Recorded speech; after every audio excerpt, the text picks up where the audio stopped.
let me talk about freedom in our thinking. If naturalism is true, that is, that all that exists is the natural order, and there isn't anything that goes beyond man's experience and time. If naturalism is true, then the naturalist has no reason to believe his naturalism. You write that down and I'll explain why it's true. If naturalism is true, the naturalist has no reason to believe it. Has no reason to believe it. Because you see, naturalism says all of our thinking is just electrical chemical responses.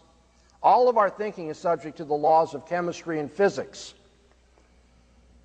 which is to say all of our thinking is determined by the factors in the physical world or in the physical brain in the environment around us. All of our thinking is, in principle, predictable then, because it's just following the laws of nature. Usually, more sophisticatedly put, the laws of physics and biology and chemistry and so forth. But the point is, human thinking is just the species of the physical world and its operation.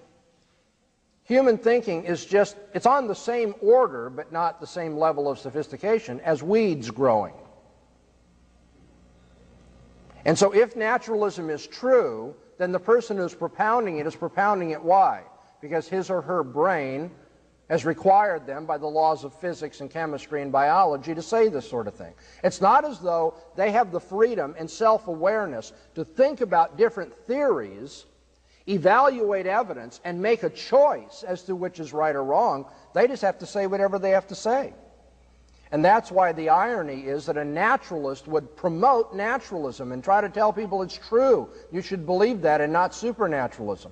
The answer is, if naturalism is true, so that your brain is just working on the laws of physics, then you have no reason to believe naturalism is true. It's just the laws of physics requiring you to say that.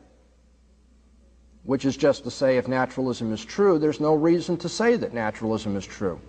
You're just forced to say that, just like I'm forced by the laws of physics to say the opposite. Unbelievers cannot even account for why we argue with each other then, can they? On their assumptions, there's no argument because there's no freedom to choose the truth over against error. There's just the laws of physics governing my brain to say and do whatever it does.